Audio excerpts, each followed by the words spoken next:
I'm KRSY FOX. And I'm Spider-1. And this is Scream Dreams. He did something to his hair, and all of a sudden his hair was like up like this, and I was like, "Oh no, we gotta." But she didn't say it. I gotta say something about his hair, and then all of a sudden a gust of wind came and it flattened down. A gust of wind blew through the studio. Yeah. It was us walking. We don't have that word with you. You guys opened the door. Thank you. Yeah. This is intentional. Hello, friends. I'm James A. Janisse. I'm Catherine Corcoran. And I'm Barbara Crampton. Welcome. Welcome to another episode of Scream Dreams. Scream Dreams.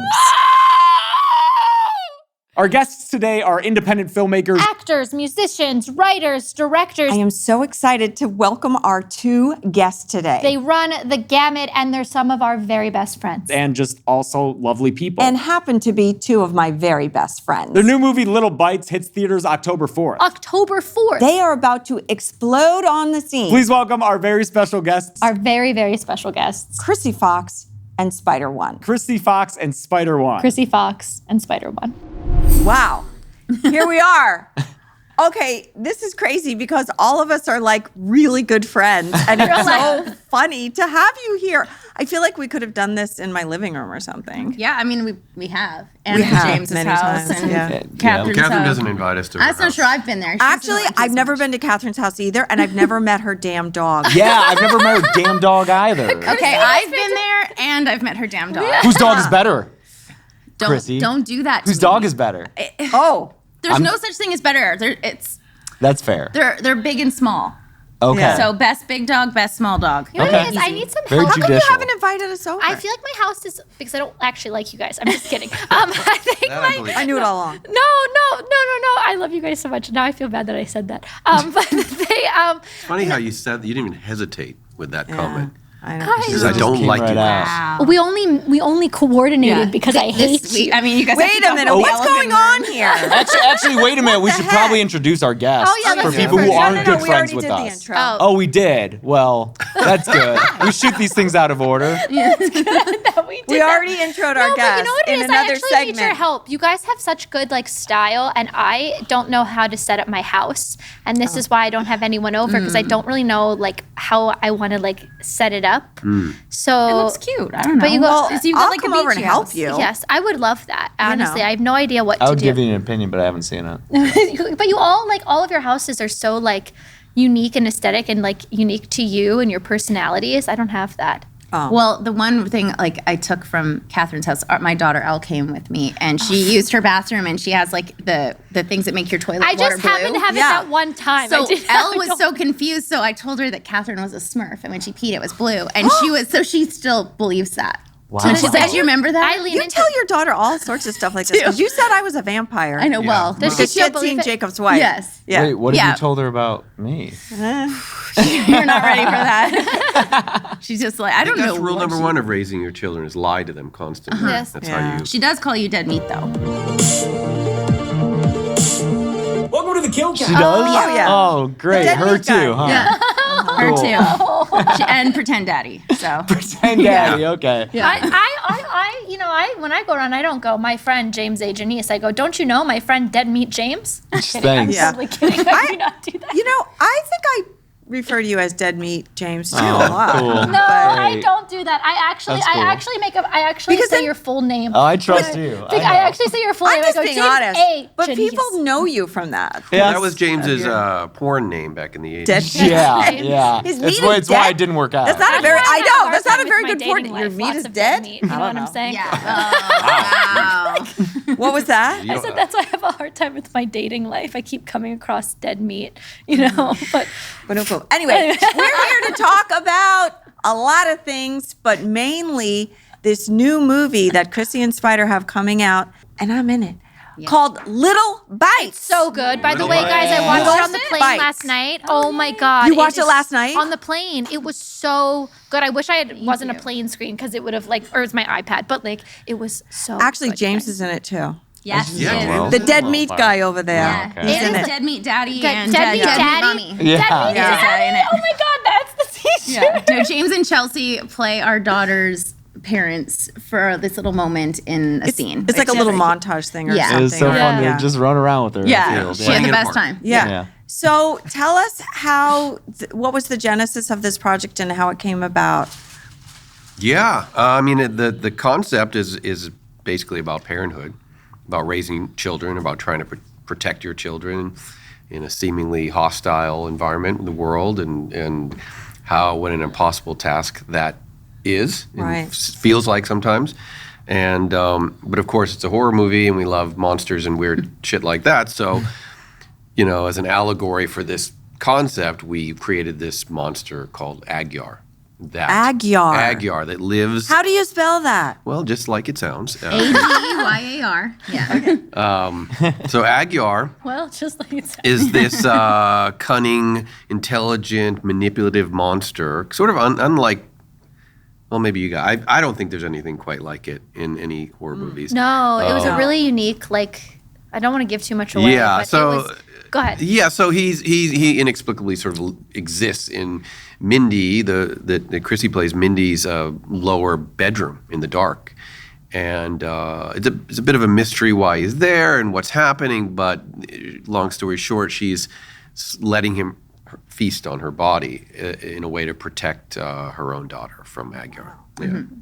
We'd all do that, wouldn't we? 100%. Yeah. No bites. But the movie is also in another time period, and why it's like 70s, I think. Yeah, I mean, we don't specifically say Yeah. what year, but in my mind, it was late 70s, 79, right on the cusp of the 80s. And I mean, honestly, there was the only reason to do it in that time was just for me. I mean, it was my childhood, so I have a great affection for that time in history. And, it's always great to make a movie that doesn't involve technology. So you don't have to, why doesn't she pick up the cell phone? And, or call for help. Yeah, so it was kind of nice to do that. And also directing the movie aesthetically, in my mind was that I wanted to shoot it as if we were shooting it in 1979. In other words, there's no crazy drone shots. It's like, what would have been able to accomplish in that time period, and let's make the movie look like that. Did you watch anything for reference or inspiration? I mean, I grew up with all that stuff, right? Sure, So, yeah. but I mean, there's all those great, I'm a child, child of the 80s, but for some reason, 70s aesthetic is what really sticks with me. Yeah. Yeah, Some of very the lighting of creative, Agyar was from, you want to say, the inspiration of... Agyar lives in the dark, so we had to come up with we might be jumping around, but really that's okay. unique way of presenting this monster. And I was always loved the way Marlon Brando was shot in Apocalypse Now. Oh, great. So, you never that. quite saw him. You didn't saw put the that top of his together, head but or the yes. side.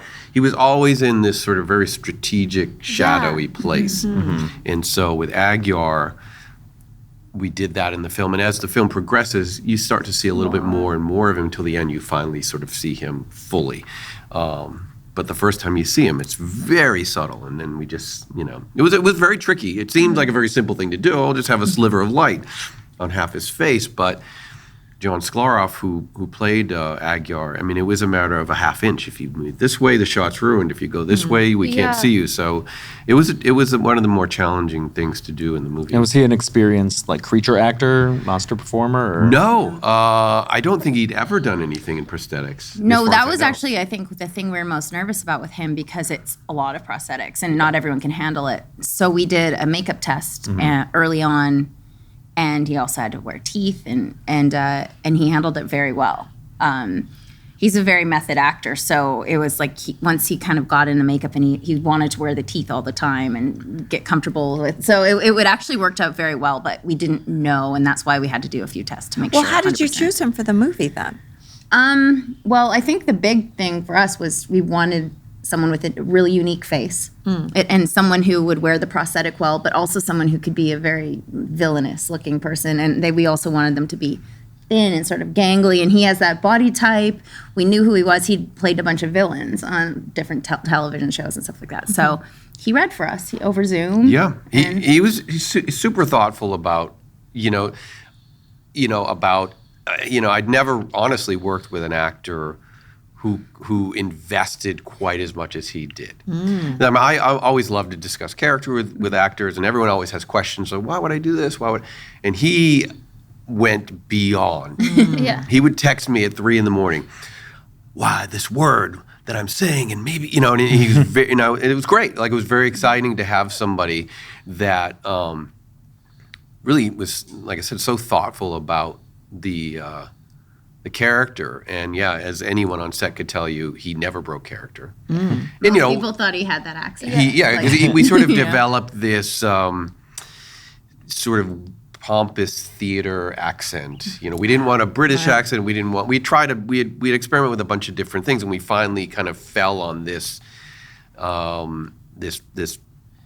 It's, you know, it's not really an accent. It's just it's a mannerism. It's affect. Yeah. Yeah. It's so interesting though. Like I have just worked with you guys recently on your latest. You guys worked on Little Bites with them. You guys are so. You're so calm amidst such chaos when you're making your projects. It gave me, I feel like sometimes I can be a little nihilistic and like disillusioned with the business, and working with you guys reinvigorated me and gave me like so much hope. And I can see how an actor like that would start working with you guys and just be like, I am going 150% on this, because you evoke that in your teams. You really do. Yeah, I mean, That's it's funny. really nice to Yeah, I mean, hear. it's weird because I don't know how other people behave on set. I don't know how other directors, you know, and so, but you're not the first person to say, you know, when we were shooting the newest movie, a couple camera ops, you know, be late after we'd be done wrap for the day, be like, man, you know, this is weird. I'm like, what do you mean? Like, well, there's no one's fighting. There's no sidebar conversations. The day never stops because somebody has a problem. It's like, you guys just work.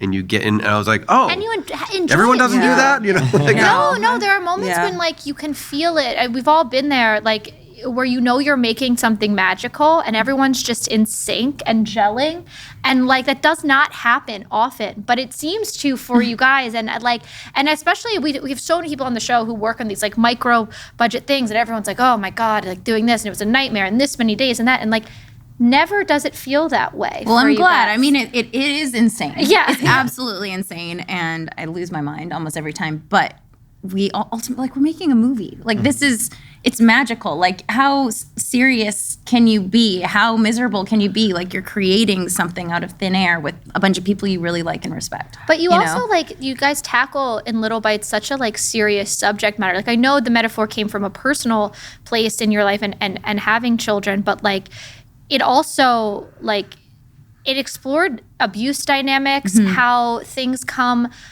slowly and subtly. Nobody ever, you know, goes into a relationship with an abuser and is like, oh, you know, they were awful when I first met them. There's always this like, and like the reveal, the slow shadow reveal was so beautifully done and made so much sense, because it comes over time before, and then you're in it and it's too late, you know. And I feel like that's not just something that's like a personal thing with people.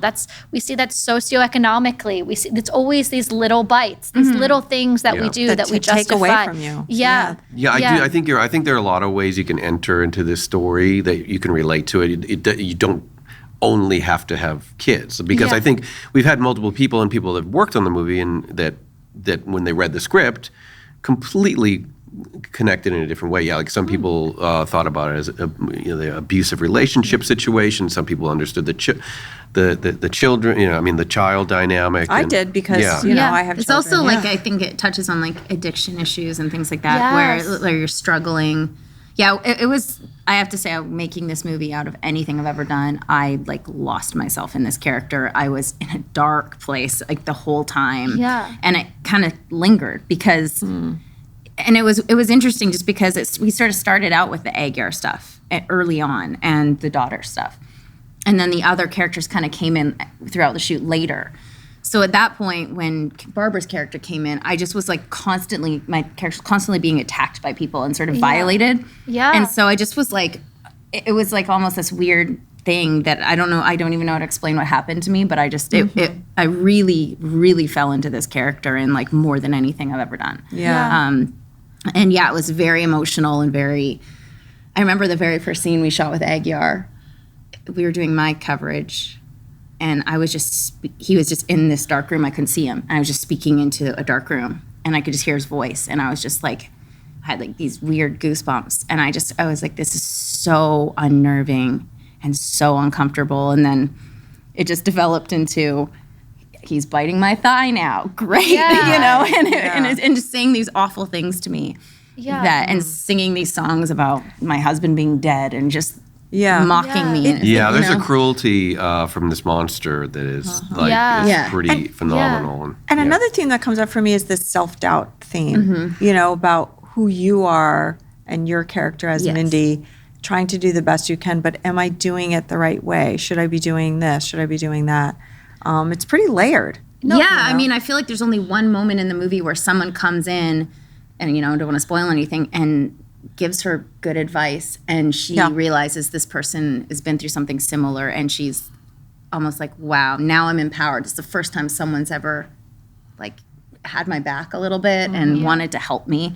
And so that's the moment where she finally like stood up for herself, and it's, But it was it was a weird to be watching it. I was traveling yesterday, and that's when I was watching it. I was on an airplane. I didn't want to get emotional like around all these people that I didn't know, but it was so emotional and so brave of you to like watch you just because we're friends, and like I see like, what you guys go through, and like knowing what you're taking on, but then like to connect with it in a personal way, like all of these things, like the metaphor is just so spot on. These little bites, you never break down because one thing happens. It's consistent little things. It's never feeling like you have support. And I mean, God, I want to get like emotional in this, but like I feel like you guys just breathe that. Like I feel you talk about how Mindy only has this one person who comes in and that finally gives her good advice and she feels empowered. Like I don't know about you guys, but I feel that in our friend group. And like that was you reaching out to me and like being a friend to me first when I came here. Like it's so beautiful. It's so beautiful to like see this, like, in your art and stuff. Like I'm so excited for you guys to share it with the world, and I hope the world sees you guys. Like, it was written a bunch of scripts, and this was the first one that was like, kind of terrifying in a way, because it kind of came out so easily, because it was so like everything in there is like a real thing, right? Yeah. And of course we put it in a fantastical world of horror that, for me just makes it more fun to make the movie. But like all the things, all the feelings, all the, there's a great scene in the movie. One of my favorite scenes is when, one of the rare moments when she leaves the house to go to the grocery store, and she runs into another mom, and the mom is, talking about gymnastics class for the kids and having no idea what's going on. Like, and that's another thing in life, that we don't know what other people are experiencing in their life. We don't understand that someone may be suffering. We never know what. We're all friends. But I don't know what's happening really behind the scenes of your life. Yeah. And I think that's a sort of a lesson learned from. Well, and this woman jumps to conclusions, and she decides that she does know, and it's like, oh, this woman's obviously a drug addict, or she's a this or that. She's a bad mother. She's neglecting her daughter, and she ends up calling CPS on her. Yeah. And then I show up. Dun, dun, dun. But in fact, Mindy is a good mother, and all she's doing is trying to protect her daughter. She's making the ultimate sacrifice, and for it kills child. her. And it was when I read the script, and obviously I read as it went, but we've talked about this, and am I going to be in every single movie we ever do? Not necessarily. But when I read this, I was like, I have to she's play like, this. There is no one else that's going to do this. I was like, I connected it to it so much. And just like with our daughter, and she was so young, and it was just like, I just need to do this. How soon after Elle was born did you write this? Well, I'm trying to think when, she was probably what? 2 or 3 maybe? Yeah. 3, and you maybe, wrote probably it? 3. She was 3, yeah. But you have 2 other children Yeah. who are older. Yeah. Yeah, boys. And same thing, like a lot of it comes from that, trying to protect them and the things that you go through that, again, no one knows about. I think for me, because gearing up to talk a lot about this movie because it's coming out soon, I started rethink about it because we shot it a year ago. Yeah, what is the date that it's coming out again? It's October 4th October in theaters, 4th. and we're going to world premiere at Fantastic Fest. Yeah, premiering at opening Fantastic Fest in Austin. Great. But yeah, I was just thinking sort of conceptually about like when you do have a family, or you start a family, or even the family that you grew up in, we all have this, I guess through movies and TV, we have this Leave It to Beaver, Brady Bunch version of family. Sure. Thanksgiving, everyone, and the reality is, no matter what you do, no matter how good of a person you are, that never fucking exists. No, it doesn't because for everyone. I think that's internally true. or external factors that come into your life or influences, it just doesn't exist. And it's like, and I think that's again, it's a bit of what this movie is about. Is just, it's no one's fault. Why this is happening. It just happens in our lives. Right. Can you also talk to us a little bit about, because there's a lot of filmmakers that watch our show and listen to our show that are new, and I've been talking about you guys for a while since I've known you, that you, like a lot of people, get in their own way and they just are afraid to make a movie, or they're waiting for permission, or they're waiting for the money. You guys have been making films for a number of years now, and you just somehow get it done. It's kind of a magical thing to witness. On the show. Like, it's not coming out. We talk about you guys and cite it as like a... we've talked, other filmmakers, we've said, well, our friends KRSY and Spider. I know, we do. Yeah. So talk about that. I mean, you guys are both artists and musicians, and you have an artist mentality that you just have to keep creating, and maybe that has something to do with it. I don't know. But talk about how you just don't take no for an answer and you just do your own stuff. Yeah. You want to go first? Yeah, I mean, well, really, we both, again, come from music. I started as an actress, and then, got very involved in music, toured for a long time. And we have this whole idea that if you've toured with a band in a van across the country, nothing can surprise you. So, and you have to just... And nothing seems hard after that. And nothing seems hard. And you really have to want it to do it, right? So really what the big shift was for us is like when the pandemic happened and there was nothing going on and clearly no music was happening, there was no touring. We were like, wow, this is the moment we've been kind of waiting for, like a window of time where we can dip our toe in this. Was that Allegoria? When No, our first... that was before the pandemic. You made Allegoria, we started right? it before. It was, yeah. So it was slightly before. So what happened was we decided, like, I made a short film. And then he made a short film, like back to back, basically. And we're like, this is really cool. This is different, and we enjoyed it. And it was we'd done music videos and things like that, but this was our first time like directing and writing in more of a narrative space. And did you also edit the movie? Because you taught yourself how to edit movies. Yeah, well, yeah. So going back, we did this. The first time we really did a short film, we did it with like a couple friends, and it was a film hero called "She Doesn't Really Like Rabbits," and we did it for no money, and it was just a group of we friends. say no, like $0. $0. Like shot it in our bedroom, like that. And that's another, not to interrupt you, but that's another thing that I don't think people don't understand is that you can literally make a film for no money. Yeah. Mm-hmm. Like, I can't make phones? No, we had a friend who had camera, and he was like he DP'd for us. He does more like music stuff, He films bands and live performances, things like that. But we're like, hey, we want to make this, and he's like, yeah, I want to make it too. And we had a friend who'd just gone through school for sound, so he came and did sound for us. And we just made this movie. I was the only actor, and then there was like you got in a bunny suit and attacked me. It was really fun. Yeah, I It's mean, like monster movies. I mean, you guys. short films. Yeah, it's hard to make a feature for $0. But Yes, sure. but you probably could. If you But so this was where the turning point was I could edit. Like I had edited a bunch of music videos, and I just got really, I enjoyed the process. I enjoy the art of it. It's exciting to me, and you're like creating something new out of footage. Do you use Premiere, or So, are you an avid person? no, okay, so I learned on Final Cut, right? Okay. And so I am so like fast Final on Cut it. X, or like okay. Well, I learned way back on like the Yeah, I don't even know what one like it was. 7 or whatever. Yeah, Yeah, whatever it congrats. was. Yeah. So I'm very fast at that. I dabble with Premiere, but I'm still slower at it than I am. I'm so fast at it. Anyway.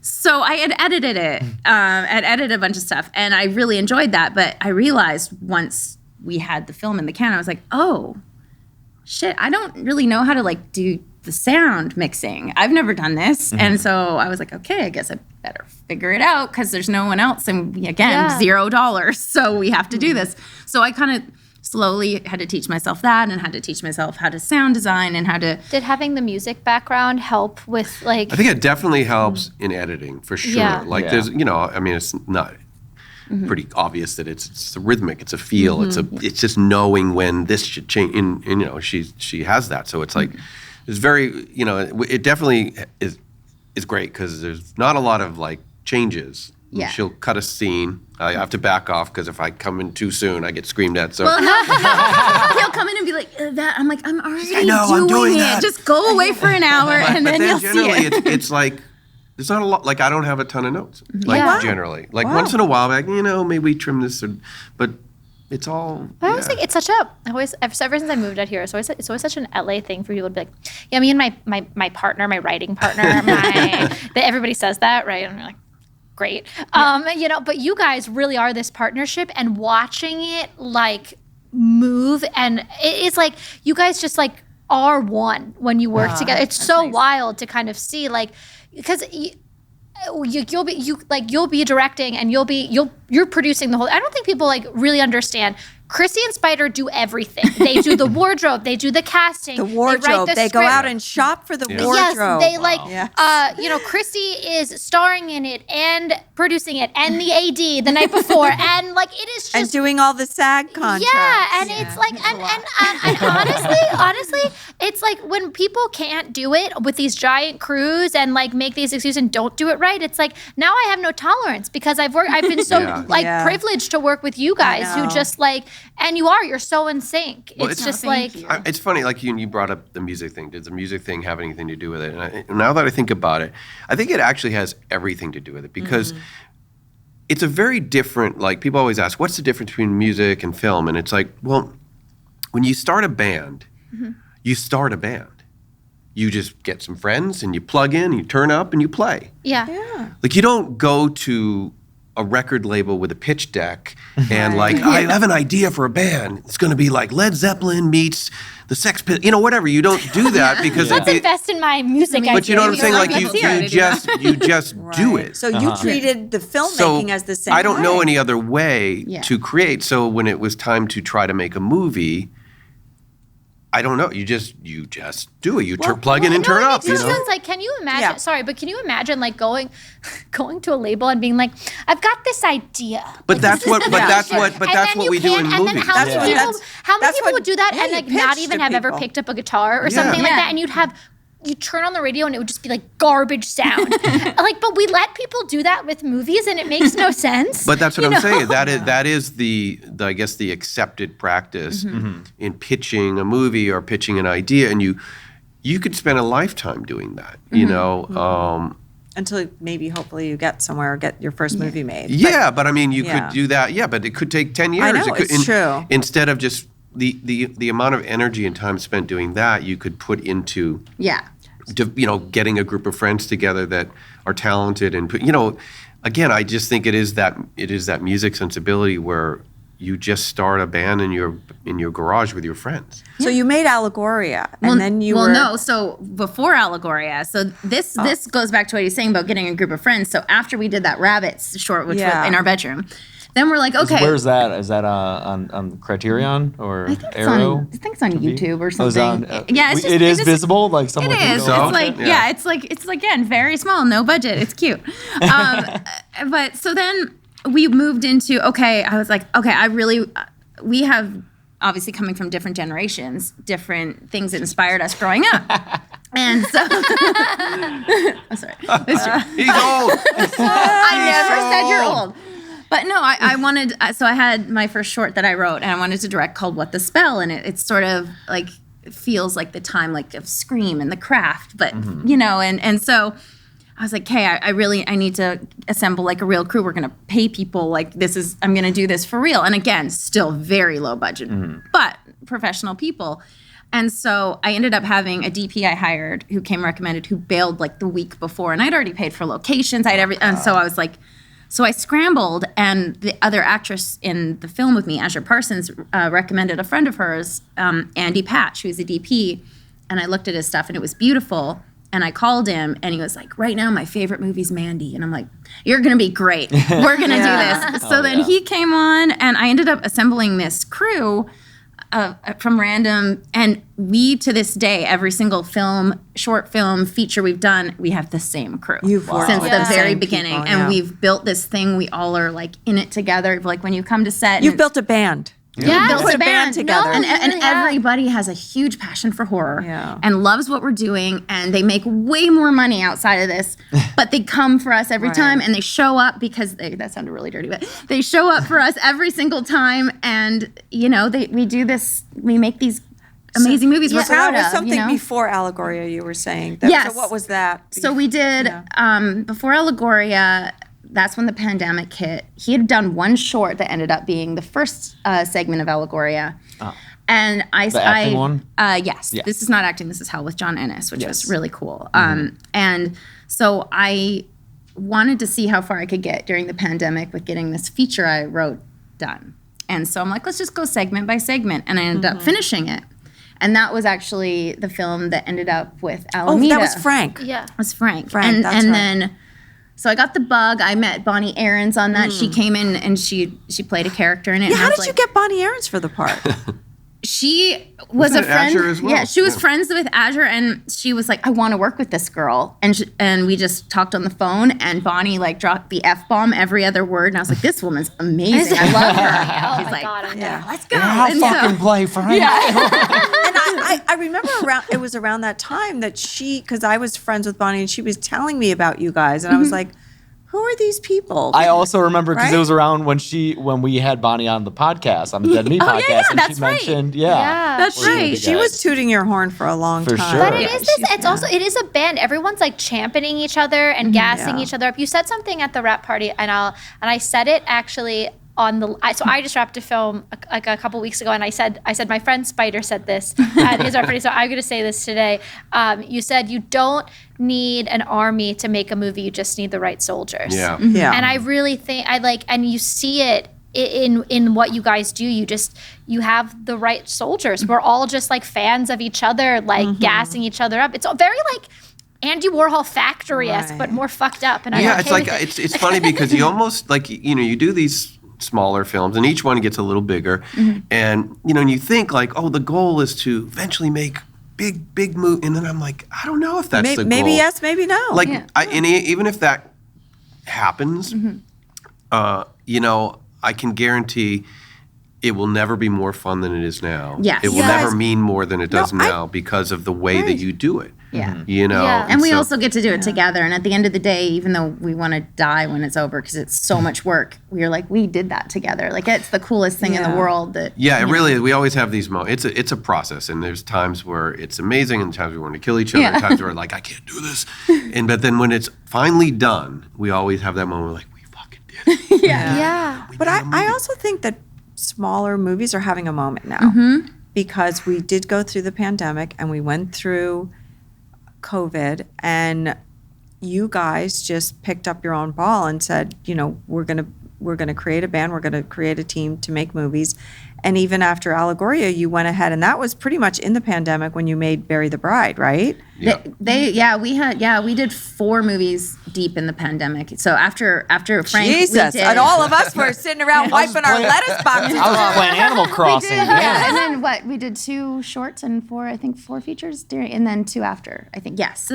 So after Frank, I Live Alone, which was like a small movie I did. I wrote sort of for Bonnie to star in, and her and I, we just wanted to work together again, and I wrote this really fun character for her, and she was amazing in it. And then after that, I went to Spider. I'm like, "Okay, you got to do your feature." I really think this Allegoria, it wasn't Allegoria then. This is not acting. This is hell. I wonder, could you expand that? Could you do an anthology? And that's where he started, and he ended up doing Allegoria. And it was, it's a really cool take on. I mean, a lot of it feels like the 70s too, like in just the style and the type of films that he really loves to watch. And it's just very like artist centered. And, he went to art school. He dropped out, but he was an artist, But you guys Went to art school? I don't know Yeah, if I for a knew minute. that. I went to the School of the Museum of Fine Arts in Boston for about 3 months. Oh, wow. Yeah, I mean, growing up, all I did was art. Ever since I was 5 years old, I just was always drawing and painting and loved graphic comic books and things like that. And then that was I thought was my path. And but then in high school, I discovered music. I discovered punk rock, and I was like, Right. but I still went to art school. But then I was living in Boston, and I became really enamored and engrossed in like the local music scene and going to clubs and seeing these bands. And I was like, I want to do this. Like and I always thought like I was like, I can paint when I'm 80. Did that? But like I should do this now, you know? Yeah. Did that also have anything to do with the fact that your brother was also a musician? I mean, or did it just happen? No, I mean, it's funny, you know, it kind of, oddly enough, like he went to New York to art school. And then, and then I started doing music first, albeit on a very, very small, like with my buddies in high school, like a little punk rock band in high school. What were you called again? It was called Vital Interest. That's right. Political. For those who don't know, we're supposed to be getting better about this, per our producer. Of not rambling? No, not rambling. Explaining things that we know the answers to that not everybody else does. So Spider's band is called Power Man 5000. Right. Chrissy's band is called Knee High Fox. Yes. They're both musicians. Just for context. Yes. Continue. Okay. Also, But Catherine, just to be fair, I'm very famous. And everybody already knows that. We recorded another episode, and these guys walked in when we just were saying, and I don't know when these episodes are going to air, but you know, you could just say that you're famous. It's okay. Everybody. I just want to say, because I don't think I've ever told you this, but I've always wanted to. When I was like, I don't know, 10, 11 years old, I had a backyard wrestling league. Oh, no Really into way. wrestling. Was it your intro song? Was Power Man 5000? My cousin's intro song was When Worlds Collide. Wow, that's Yeah, cool. That was his entrance music. That's amazing. very cool, It's really actually. cool. We're gonna have to, you know, let's get the wrestling back together. Yeah. Dude, I'll take a Perform it bump or live two. for him. Yeah, hell yeah.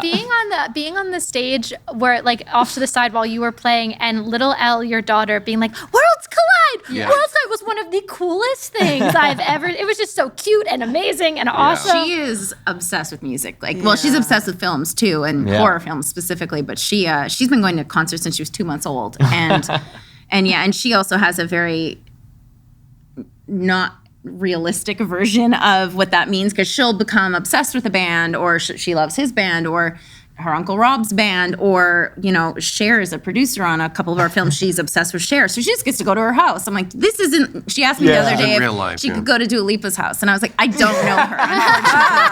I would love to, but she's just like, what do you mean we can't just call her? Yeah. I'm like, Can we go backstage at a concert?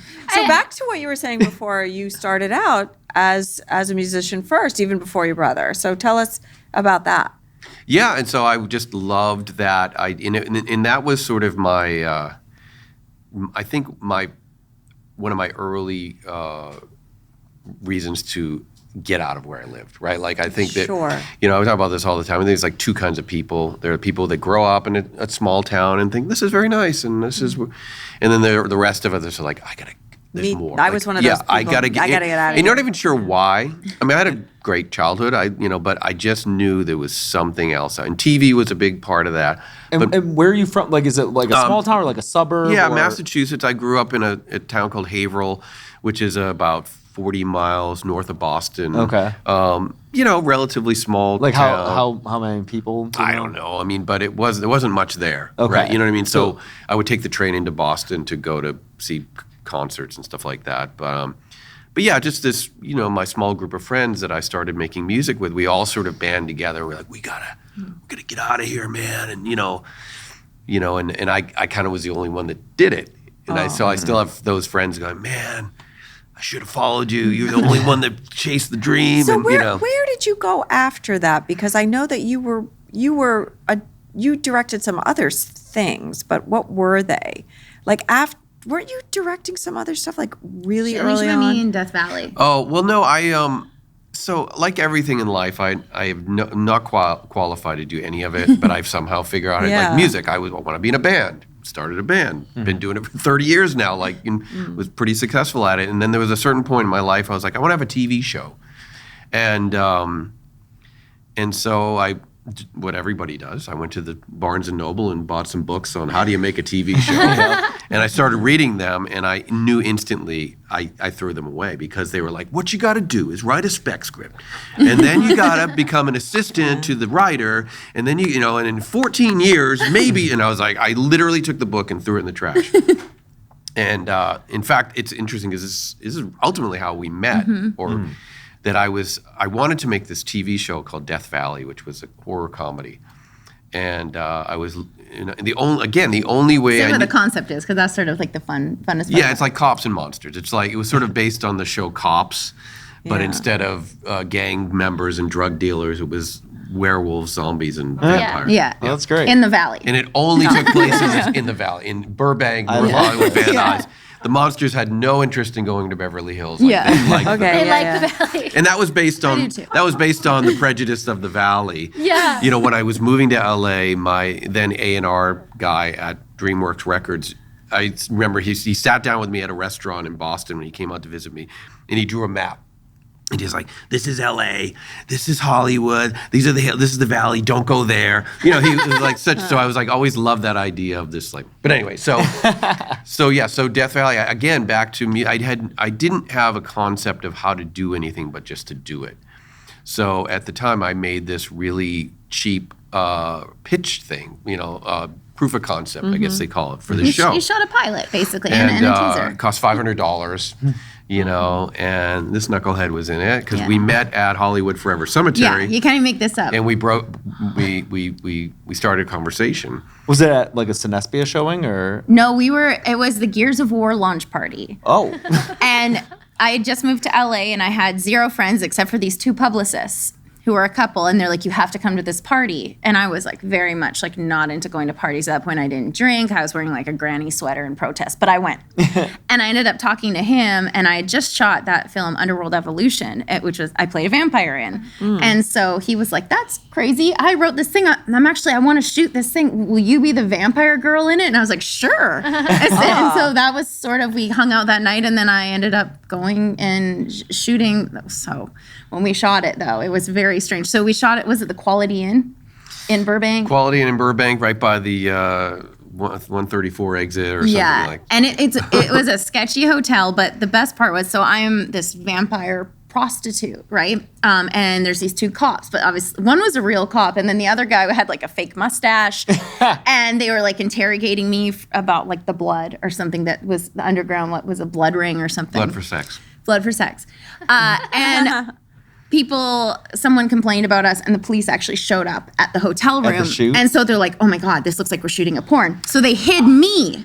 And so then there's just two dudes in a hotel guys room. in co- Where did you hide her? In the bathroom. bathroom. In the shower. And then so like they come in, and it looks like now there's a porn with two gentlemen Yeah, and so Spider. Burbank And- police- How chivalrous of you to take Well, responsibility yeah. for the assumption. Yeah. You know? But they let us, they were like, "Okay, we know what's going on here." Yes. They're like, "Just keep it down." Yeah.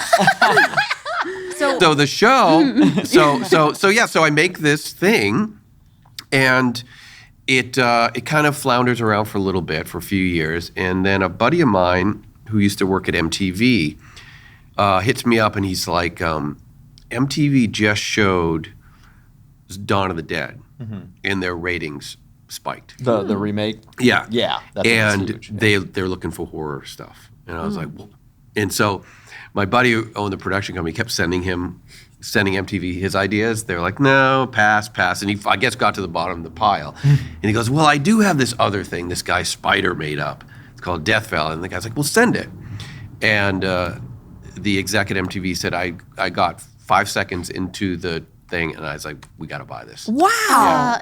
That's So amazing. it went on MTV. So we did one season, Okay. which is, I don't know where you see it, maybe YouTube Yeah. or something. We did one season. I think it's streaming somewhere. 'Cause You don't It's have it still like called at Death home? Valley? I probably have a DVD of it Yeah. somewhere, and it was like a really exciting thing. Yeah.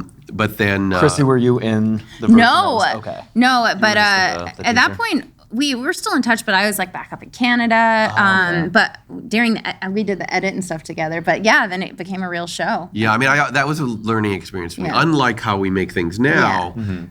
You were working. Well, for I got MTV. and I started to see, kind of like what you're saying. It's not all like, love Yeah. and hugs on a lot of, and I started to see like, oh, because I went into this truly as just like, what's best for the show, and let's, Yeah. and then all of a sudden I started to see all these producers like circling their wagons and trying to take credit for this thing, and it became, I learned a lot in sort of how, I guess, I don't want to conduct myself, but the process of making it was really quite fun, and I've been still friendships with a lot of those people.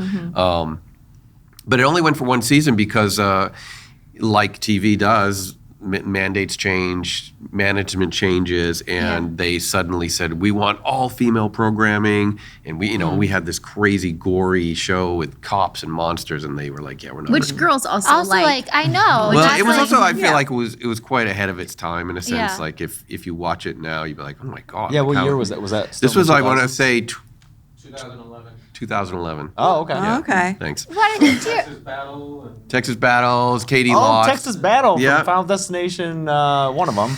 A lot of people ended up like it launched a few careers. We had a director who did a couple episodes, and I can't think of his name right now, but he went on to like direct Kong Skull Island. Oh wow. We had another director who this guy Kong Skull Island is a big It's a big director. movie.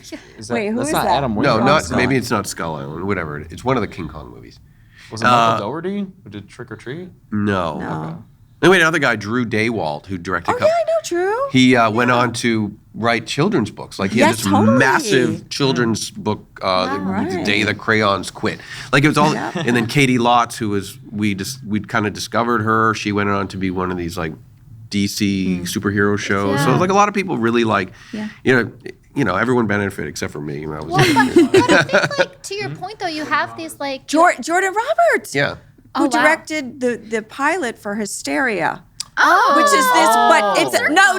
It's a new show that's coming on. Yeah. Yes. I We know. love your show. Hysteria on this show. Okay. Yeah. It's a new show, right? We love Hysteria on this show. That's what I was like, Kong Skull Island. Yeah, that's who I thought it was. Wow. Anyway, he but- worked for you. Well, he worked on the show. Yeah, he did. I think he's- 1 or 2 episodes. Wow. Okay, Well, what that's you were really saying cool. though, it's like we have this like. We forget that like we're artists and storytellers first, right? Like, and I love that you're doing this here because I do find that for the longest time, people I was based in New York for a long time, and one of the things that people used to say to me that always stuck with me was, LA artists work out at the gym, New York artists work out on the stage. And I think what they were saying, that was like it's a very snobby thing to say, obviously, but I think what they were getting at was that like, you know, New Yorkers are all artists in different ways. They're not like just filmmakers. They're not just musicians. They're not just painters. And they're always coming together. They're always making these weird art house films and like that kind of like breakthrough. And in LA, everyone's like, I am an influencer. And not that there's anything wrong with either. There is no right or wrong. But it like shows in how things are made. And I think what's happened a lot of times, we see it in creative fields, is you get this kind of like business mindset involved, where you get like tech involved, or you get like certain producers involved and investors, where it becomes about everything but the art and the story itself. And that's where things kind of like implode. And there's great ways for people to learn how to make the things that they want to make. And I feel like that's what happened with you. Yeah, I mean, I think you can't. I think, you know, it's also about people chasing the money. Like, I truly believe that you will never succeed if you're doing that. Like, I literally, and I'll say it when we're making stuff, I'm like, I won't fucking do it. I don't care. Yeah. Like, I'll live in my car before I do shit that I don't feel passionate about or that I don't want to. Yeah, it just doesn't matter to me that much to do. Like, I don't see the benefit in doing anything just because you think you're getting the prize at the end of it. Like, I don't think I would ever be happy. It's taken like, me we all so want long. to be successful. We want money. We want, you know, of course, you know, but I've never done anything that is motivated by that. I think we both enjoy, and that's probably why we enjoy working together so much, is because we both like to prove people wrong. People think they have a certain idea of how things are done, and we're like, no, I don't agree. Or I'd be like, no, that just doesn't work anymore.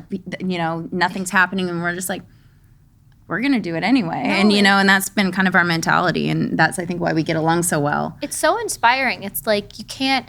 It's taken me so long. Like, that's, I think, my biggest regret is that, like, it's taken me so long to realize that, like, how I feel and how I want to do things is exactly the right way to do it. You know what I mean? Within reason. Like, you don't want to hurt people and things like that. But, like, you know, for a long time, it's like, you know, saying that, like I was afraid everyone would say to me things like, oh, you can't do it that way. You're going to burn a bridge. You can't do it that way. You can't, like, fucking light the bridge on fire and make it so that they can't even keep up with you. You know what I mean? Like, I'd rather do that and make the work that I want to make and tell the stories that I want to tell than, like, sit around. Yeah, I mean, you become, like, as David Bowie said, like, as you get older, you become the person you should have been all along. Like, these are the things you learn. And, like, but I remember those same, like, when I was working for MTV doing Death Valley, and there would be something I'm like, this is so stupid. Like, I'm not doing this. I'll quit. I quit. Yeah. They're like, don't rock the boat. Don't rock the boat. Do you have any idea how lucky? Or I'm like, I don't care. Flip the boat over don't and start care. over. You know what I mean? I really don't care. Like, You know? flip the boat You know, over and there's get in the something- plane. There's something about society where society makes you somehow accountable in a lot of different areas so that society can have control over you. And I think pure artists like you guys, it's like, no, nobody's going to control me. I'm going to do my own thing. I don't need to be accountable to you. I'm going to do it myself. And really, that's what you guys have done for a long time, for many years now. And you made another movie, Bury the Bride, before you made Little Bites.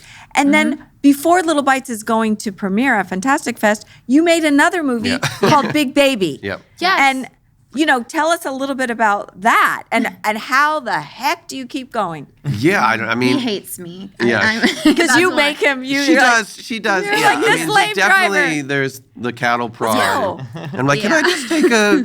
Because the other thing that happens is in between making these movies, generally I go on tour. I know. So we'll wrap a movie, Jesus. and then a week later, I'm on the bus playing a show in And he goes on Poughkeepsie tour or and something. I'm editing. And so that's like, it's always So like back and forth. there's this like. That's why I used to always joke, like I said, I used to hate the holidays because no one's doing anything. And now I'm at the point where I look forward to like November. So you can rest. Yeah, so there's like, And Chrissy will let you rest. no. I know you came in. You were No? like, "How was your vacation?" I was like, "I tried to get one. It didn't happen." Like, but that's a good thing. We want to be at that point. We want to always be like. I feel like God. Like, I feel like I'm so lucky. My friends are all so ahead of the curve. Like, talk about like worried about the bridge. We've lit the bridge on fire and we're on to the next mountain. Like, they can't even keep up with the amount of work you guys are And doing. we always try to, like, we want our friends to be doing the same stuff we Yeah. are. Like, Yeah. oh, just do it. Like, you know, Yeah. because we want, like, You don't need that. You don't need that. Well, Don't worry about you know, it. when you talk about Yeah. the 70s and it was a different thing, but, Yeah. you know, when you think about that Easy Riders, Raging Bull scene Yeah. with all the, I mean, these guys were And all John making, Cassavetes was but making they were all movies making then. studio films. It wasn't Oh, quite. well, that's true, yeah. But what I'm saying is there was the spirit of all these filmmakers and Spielberg and Lucas and Coppola, like all being friends and encouraging each other Yeah, until sure. they probably didn't. And but like I That's like horror, that though. idea. That's the horror genre. I feel like that's what we actually have here. That's what we keep doing. But Yeah. let me tell you Yeah. guys, I've been alive longer than all of you, like just by a few Oh, years. wow. Just by a few years. But I feel like I've been scrappy and been doing this for 40 years. I mean, I've been in a couple studio movies and some TV shows and whatever, but most of my stuff has been this independent, lower budget Yeah, horror same. that, you know, sometimes it explodes. Like I had a You're Next. Yeah. You know, I had a Re-Animator. And sometimes you get those kinds of movies. But otherwise, like, I feel like all the movies I've been in have been pretty good, you know, most, you know, up and down. But I've been doing since the 70s what they did in the 70s. I mean, I've been doing that. Yeah. That's, we've arrived. But it's Yeah. like, We're actually here doing it. yeah, it's like, and why do we tell ourselves that we have to wait for the gatekeepers to tell us it's okay? We created the empire that they're gatekeeping. Listen, You know well, what I I don't mean? know if you feel like me. Yeah. Sorry, No, go ahead. but like, you know, you grew up in Massachusetts as well, right? Or Vermont. so. Yeah. I mean, generally speaking, you feel if you come from a place like that, I feel like it takes a really long time for you to realize, like, it's just other people. Like, you used to feel like these magical Yeah. people must make this stuff. Yeah, Like, it's like the like, other. there's no way. And growing up in New England, at least where I grew up, there was that was the predominant attitude about yourself was like, oh, you'll never make it. But that's for the rich people. That's a pipe for the, dream. Yeah. You know, you'll be here with us losers. Like that Yeah. was what you were taught. Mm-hmm. And so it took me, and you know, I feel like I'm a real late bloomer with a lot of things that I do, because it took me a long time to shake that idea that like I'm just as smart as these people. Right. Yeah. This is, Listen, you know. people are going to look back on Little Bites and they're going to say, wow, that was a groundbreaking movie. You know why? Because Woody Allen said something a few years ago in one of his movies. I forget which one it was, but one of his characters said, the golden age is now. The golden age is now. You're living Yeah. the golden age. You guys are the golden children. You're like making movies and Well, that's you're why, doing it. you know, you do get, also you get in circles of people and a lot of times it's all doom and gloom. Oh, and I'm like, in what universe is it Yeah. doom and gloom? It's like Because to me- misery loves company. or maybe it is for, you know, Yeah. multi-million is, oh my God, we're not making $20 million of film anymore. You know, Cry Me a River. It's like, Yeah. I feel like this is the time. There's a bunch Yes. of there's a bunch of movie theaters that you Will can't show- fill all these screens. so there's they your need to. Yeah, Our movies- That's why the horror movies right now are playing in the theaters. Well, because our fans go. And they're killing That's it. the Yeah, first they're thing. killing They it right kill now. because people go, but also, you know, to your point, like horror takes risk because we had Mick Garris on and he said it so beautifully. He's like, we've always been the like forgotten stepchild of the film industry, much like punk rock music, Yeah. much like, you know, so everyone's just like, oh yeah, whatever. And because of that, we take risks. We don't worry about like appeasing everybody when we're making things. We do things differently. We comment on things before the rest of the world is ready to. That's true. And that's why people show up to watch them. Like stop paying attention to like, please, I implore you, studio execs, like stop paying attention. Not that they're listening to me, but clearly, but like, you know, stop paying attention to like these box office numbers of these giant DC movies and start paying attention to what makes a movie great and why people show up for it. It's not because it's a franchise. It's not because it's this giant like IP that you can keep making hundreds of millions of dollars on. It's because it's a great fucking movie. Yeah, 100%. I agree. And a great story, yeah. And there's no more, like when you talk about horror or punk rock or all these sort of like, you know, these sort of segments of society that are looked down upon. But there's no greater artistic freedom than to think you have zero commercial appeal, right? Yeah. Because you're not serving anyone. You're like, well, I'm never going to be on the radio anyway, so who cares? Let's write this kind of song. Or you know, or if you're making a movie, like, again, we don't think like, oh, how do we please as many people as possible? Never, ever How's would this think. gonna play overseas? Yeah, you never think about that. So it frees you to It's do freeing, something yeah. really cool. Yeah, there's no filter. Yeah. It's very freeing. Well, and I think that's also helpful for if you can make a film like we have first before we've sold it or distributed it. So it's the film that you wanted to make through and through. Like you're not taking a bunch of notes. You're just like, this is what I wanted to present to the world, and take it or leave it. It's at least what we wanted to put out there. So Right. Yeah. So I did want to just mention too that there's another new movie coming out that you're Yeah. in, Chrissy. Yeah, that's Terrifier 3. Yes, Woo! very first Terrifier guest we have had on the show. Yeah. I was very adamant that there are two people that we must have on before I will interview anyone else, but except for KRSY FOX, I will make the exception for KRSY FOX. Well, we have to have Damien on. at Yes, some I want to point. have like fans. I know everyone's winging, but I would love to have Damien and Jenna first. I feel I owe it to them, and then we can go down the rabbit hole. Sure. Of everything else, Right. you know. beat you guys. Yeah, but tell us about your experience on that movie. Yeah, well, speaking of, you know, making something yourself out Yeah. of from nothing and doing all the work, like Damien is a freaking genius, you know, and I think that he's the type of filmmaker that deserves absolutely everything he gets. I saw the first Terrifier before I knew Catherine. I was friends with Paul, who did the music. Yeah. And he's like, watch this film I just scored. And so I did. And I was like, there's something so magical about this. I was like, I want to be part of this. This is really, and I thought that so early on. And our daughter started falling in love with the character of Art the Clown. Obviously, we couldn't really let her watch. She's not seen Catherine get sawed in half. Don't worry. I'll be so upset if that happens. The day that she's old enough that happens, I don't think it will ruin me. She knows it happens, but she hasn't seen it happen, Yeah. and that's the difference. So, but you know, so I started sort of talking to those guys, and you know, they lived in New York, and I would send little videos of Elle just because it's hilarious when a tiny little kid is obsessed with something so scary.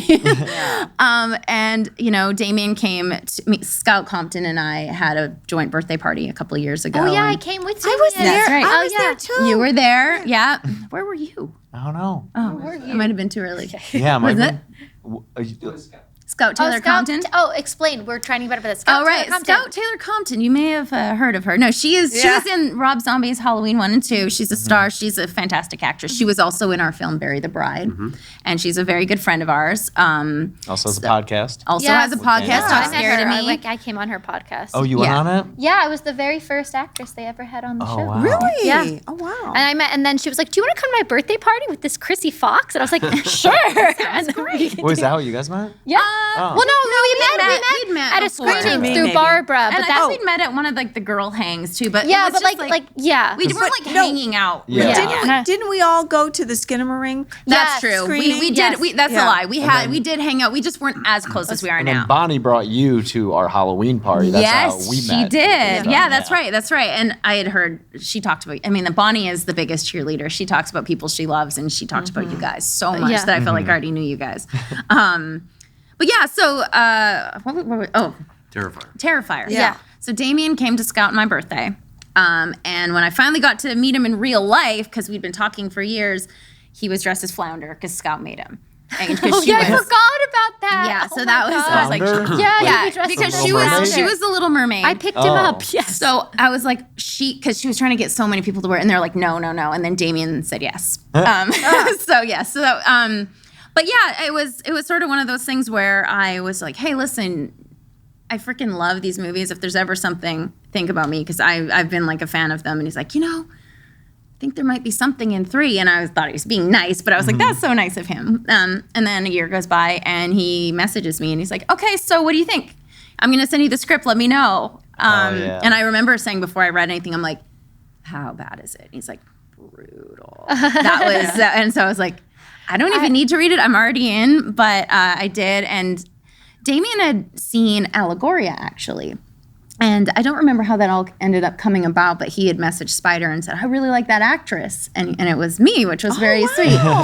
So he was already familiar with my work. And he's like, she's okay, whatever. And I remember him talking to me about it before like I think before he even told you, he was like, I think I have something for KRSY. You've been hanging out with her a lot, right? You like her. I was like, fuck yeah. Like, She's like, don't do it. I was like, do it never to work yourself. with her. You know. No, it's funny. I was, because I didn't know how much I was supposed to say. And Damien's like, keep everything hushed. So I just didn't say anything. And Catherine's like, so you're in I was like, I know. Thank God you know. I was like, we can talk about this. But no, so I went to New York. He was on tour. So I brought my sister and my daughter and they hung out in the hotel room, but they did let her come to set and meet David in makeup. Art the Clown. And Art the Oh, yeah, Clown. David Howard Thornton plays Art the Yes, Clown. and he's amazing. And He's so sweet in real life. He's the best. And Yeah. there was a little girl named Lucy who was fantastic, who played my daughter in the film. And she was so scared of him. Yeah. So scared. And then Elle comes on set and she's, I think, like half of Lucy's age. And she was like jumping up and down and hugging him. And they're both like doing this together. And then, so she got Lucy to come take a picture. And then they all started like, Lucy yeah, got more that's cool. comfortable. Nice. But yeah, so it was great. So I shot for about a week with them, and it was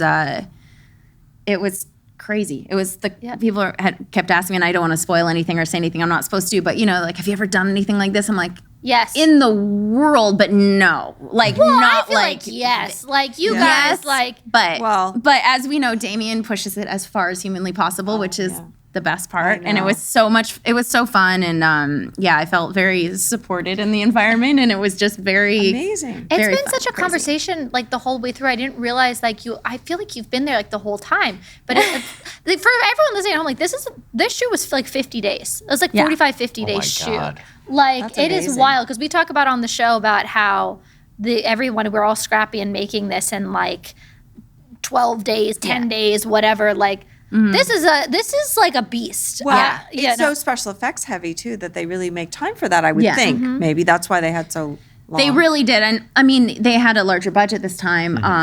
And so he was able to do that. And he brought Christian Tinsley in and his team, Heather and Ryan and stuff. And their effects were amazing. But, Damien's still Damien. He's still painting people with blood. And because, is very much a hands-on director. So it was just it was a really fun, different experience. And it was I wasn't producing. I was like, I just have to show up and act. This is great. They also do effects for Big Baby, your film, as well, Yes. right? Yes. So Ryan, I met on set, and that whole team was amazing. And he was doing all these, again, They're great. He was doing all like the molds and and so I was like, hey, we're going to shoot a slasher soon. And I need someone who's really good with like rigging blood. And he's like, I'm in. So, he came on to work on And Big you Baby. know, because we covered you in blood. Yeah. Oh, yeah. And Catherine was Are we amazing. allowed to say that? I guess. We don't know what happened. That's true. Well, can we say that you shot a scene in my backyard? We shot one of the scenes in your backyard. Yes. Oh, for Big Baby, their Honestly- new movie Yeah, that Big they Baby, yeah. just finished. And I shooting. have to say, we were like I said, I've come from this micro budget world. I have cut my teeth in the earliest, the original Terrifier and the earliest of it, where I'm used to tough shoots and really hard days and feeling emotional, and I keep my therapist employed as a result. But I did this shoot with you guys, one of the days in Barbara's backyard in her pool, and it was like the most joyous experience. There was glad to hear no therapy needed afterwards. Like, God, Well, I needed heated the pool for you. Yes, it was The pool was I 102. didn't think it through about, I don't know, as you guys can imagine, knowing Barbara or even listening to the show, how immaculate her house is. I did not think about the blood. And I was like, oh, fuck. So I was freaking out the whole time, like the most stressed out of all the days, because I was like, I cannot get blood on her stone by her pool, in her house. Like everything in her house is white and immaculate and redone.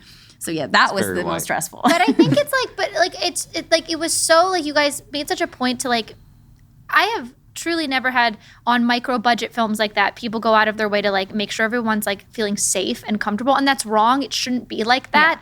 That it should not be like that, and that needs to change, and it is changing. But to see it in real time on this budget level just gave me so much hope for like it really did. Like I think if you guys are the beacon that we are modeling the indie film world after, there's something coming. Well, there really is. You treat everybody as friends, even if they're not friends, but you have a lot of friends working with you and for you.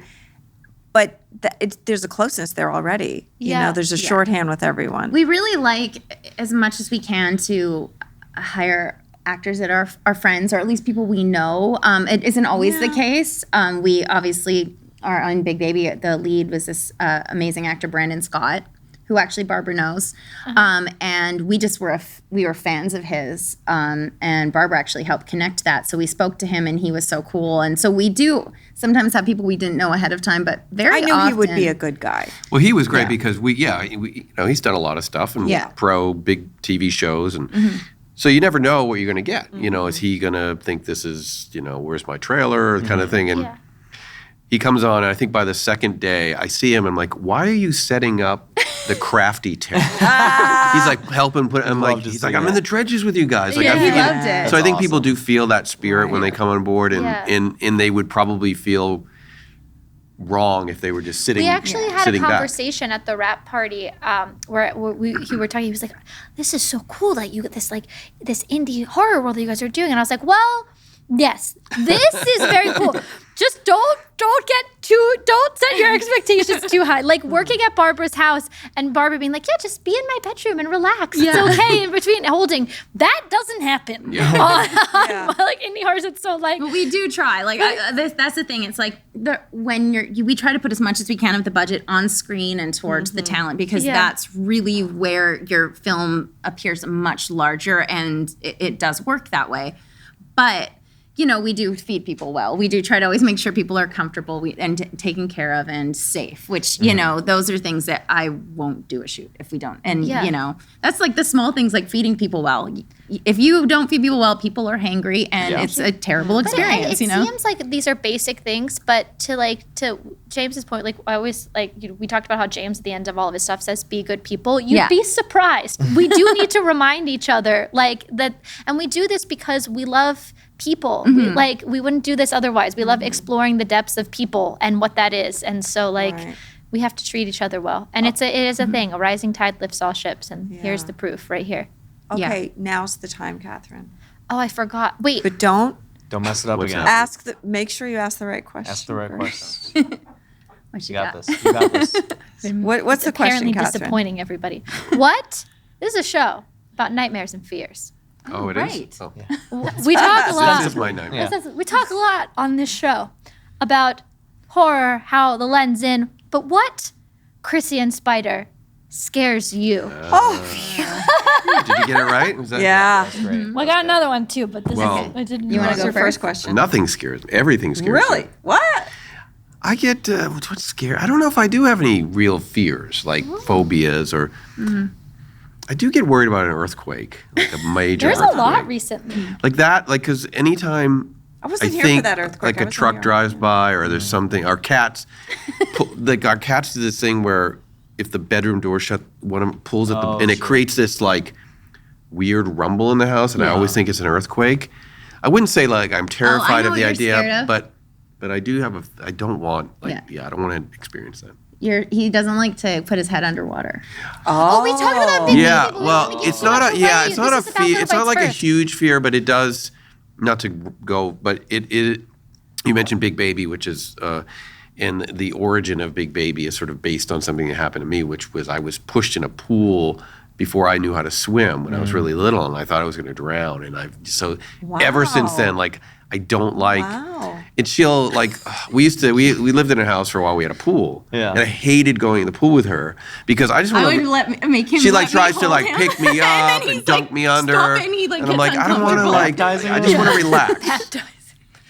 And she's like, it's so hilarious, but if I try to throw a spider on you, it's not funny. Yeah, that's Are true. you afraid of spiders? Yeah, Except for very this one. bad. Okay. Oh my god, that's so funny. His How name is meta. Spider. Yeah. I know. She's afraid of Okay. me, too. Well, You're like, my weirdo. fears probably go longer and further, but I mean, so I did that podcast, Scarred for Life, and they were like, "What's the movie?" And I was like, "That was arachnophobia for me." I watched it as a kid, and it just traumatized me. So, as an idiot, I watched it again to prepare for that podcast because I hadn't watched it and our daughter's scared of nothing. She watched it and I ruined her. So I feel really bad. So she's terrified too now. But no, yeah, spiders are not good for me at all. I feel like you don't like bugs in general, like things that like could Bugs crawl on suck. you.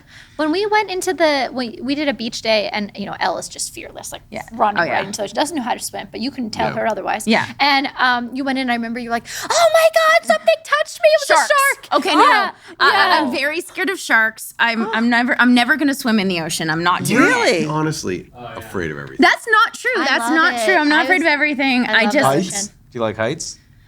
You're scared of heights? I don't like flying. I hate flying. She's terrified to fly. I She's hate terrified flying. of bugs.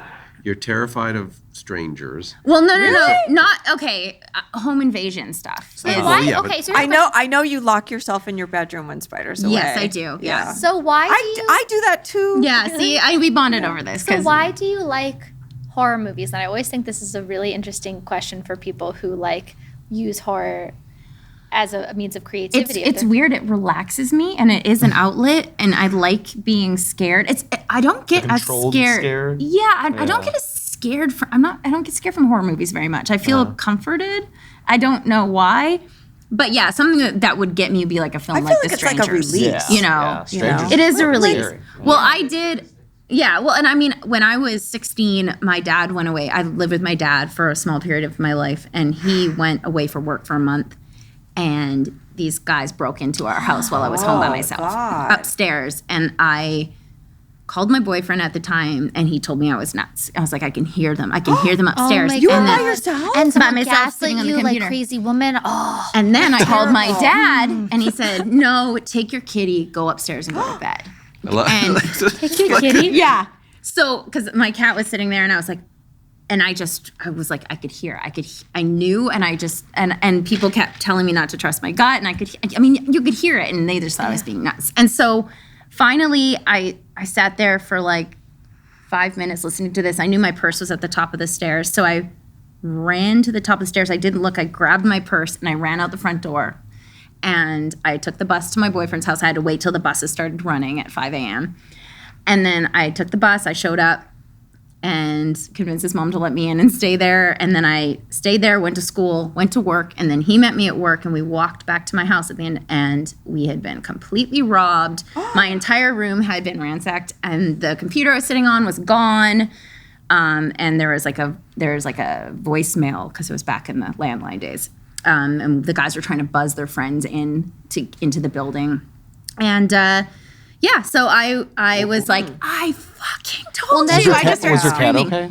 My cat was okay, which, yes, so is the top thing. He's a smart boy, and he hid in the pantry. Okay. And I was very mad at myself for not taking him, but I didn't have a bag for him because it was upstairs. And I was like, but I knew he would hide because he was good about that. Did you stay with your boyfriend after that? After being like... My dad came home because he felt like terrible, I'm sure. Yeah. And but the police had said they've been watching me for days. Like they said that they found out that they knew I was alone. They waited till my boyfriend left. He had been over earlier. Oh my God. Yeah, it was terrifying. How old were you? Like 16? 16, Oh yeah. my I God. didn't know this happened to you. Yeah. But let me ask a question. Why, when you went to the boyfriend's house, didn't you call the police and say... Because everyone was telling me I was crazy. And they and then as a 16-year-old, you're just going to be like, okay. And everyone's like, no. Yeah. And then we go there, and I just started screaming. Oh my I God. started screaming at my boyfriend, and I called my dad, and I just kept screaming at him. And I was like, This is how you know, like, it makes so much sense why you guys just, like, plow ahead so fearlessly. It's because you've always known. You've always known exactly what's happening and how to do it.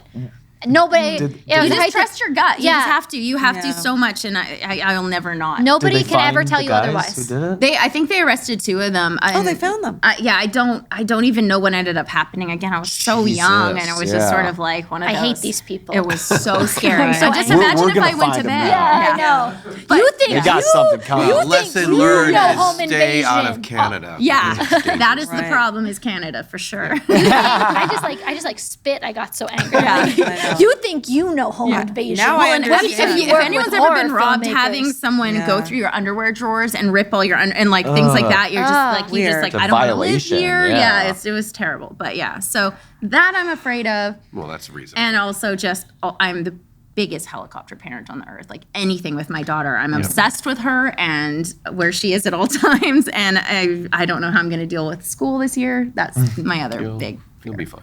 My cousin got a job at her daughter's school. I thought that was really fun. Don't be funny. surprised if you're like, Chrissy, why are you never sleeping? It's like, well, because during the day I'm at school and then I'm going to field trips and then at night I'm making movies. So that's, Yeah. Well, then, this is a really good segue. Amidst all that terrifying things that come up with your daughter and everything else in the world, home invasions. I'm going to find these people. You know, I swear to I've God. never talked about that. I don't think I Ever. ever. I didn't publicly. know about it. Yeah. I am going to find these people. They think they knew home invasion before. No.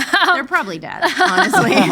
They were, I don't think, in a good What place. is your nightlight? And what we mean by that is, at the end of the nightmare, at the end of the things that are terrifying for you, what is the thing that lets you know everything's going to be okay?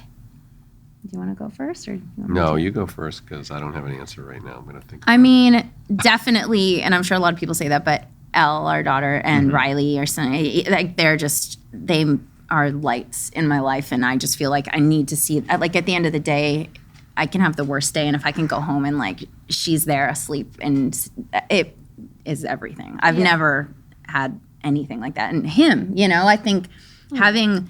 And and quite honestly, you guys, old like guy. our like little family that we built, that we all chose, I think is like We have a nice friend group. it's the most wonderful for thing ever. Christmas. It was one of the best Christmases I've ever had. Yeah. Really And I loved- was at Barbara's for Thanksgiving, so you Yeah. know what I mean. It's just like, and I'm always at James's for Halloween. It's just what we do. We got all the holidays down. But no, I think that those like support systems and knowing that you're truly like loved and you truly love other people, and no matter what's going on, like you have such a purpose because of that. I think that, and my cats. Yeah. Nice.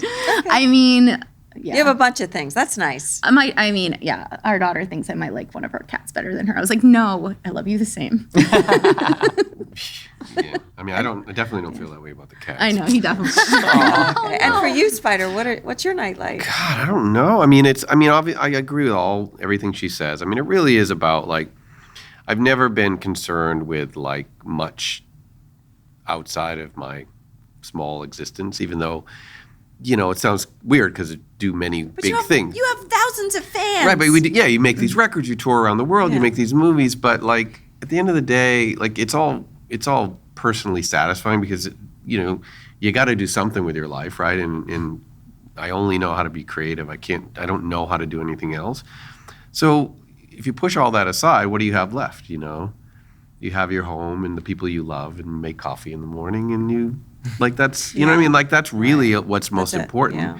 Everything else can come and go, and and you like I've never been that one to get that excited about the things that you think, oh, you're on the cover of this magazine. I'm like, cool, yeah. But it's not like a motivating factor in my life. You know what I mean? Yeah. Like all that stuff could go away, and if you don't have anything else, then what do you have? So, yeah, I mean, I think minus the cat, I would agree with He is such a liar because I come home and he's got the cat on him and he's like pretends to be annoyed, but yeah. But Okay, so October 4th. Yes. Little Bites. Yeah. Oh, and Fantastic. October 11th, Terrifier. And October 11th, Terrifier. oh my God, you're going to be everywhere. And if anyone's in Austin in September Yes. at Fantastic Come say Fest, hi. Yes. I'll be there. Yes, Barbara. Oh will be yeah, there. you're on the board, the jury. I'm on the jury for the shorts at Nice. Fantastic Hell yeah. Fest.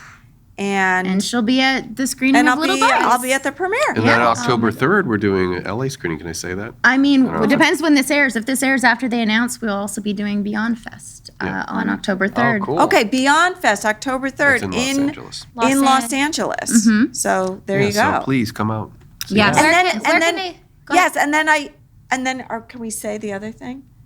Okay, we might have to cut here if we can't say this, but can you say that Cher is going to be at Beyond Fest or? I mean, as of now, I mean, Cher is confirmed to be at Beyond Fest. Yeah, so Okay. I mean, We believe that she might be. yes, she says it's very, very important to her to be there, and she has been a big supporter. So I mean, talk Okay. about crazy. We Okay, that's a whole one other other thing. one other thing I just want to say before we go because it's about Little Bites. So you have Bonnie Aarons is in the movie. I'm in the movie. James is in the movie. Dead Meat James is in Dead the Me movie. James and And then- Chelsea, James H. and Chelsea and also Heather Langenkamp. Heather Langenkamp and Chaz Chaz Bono. So there you go. It's a star-studded event. It's It is. It very really It is. It's a Yeah. star-studded event. Yeah. Yeah, we're very, very excited about this one, and everyone was so good in it, especially James. Dead Meat James. James stole the Okay. show. Well, thanks for joining us today. Thank you, Yeah, thanks for guys. having We us. love you so you. We much. love you. We love you Yeah. guys. Yeah. Good to see you. Yeah, I missed you. I saw you last night, but that's fine. That's what we do. Yeah, we'll see you probably tonight. Yeah. Thank Okay. you so much for being here. If you liked what you saw the show, if you like music, if you like horror movies, if you like us. please like, subscribe, follow on the socials and the interwebs all the time. Ring that bell. This has been Scream Dreams. I'm Catherine Corcoran. I'm Barbara Crampton. I'm James A. Janisse. We haven't been doing the sound. Power these Rangers. sign-offs. Leave the light on. Our guests, I hate saying that. Yeah. I love them. They love me. We're a happy family.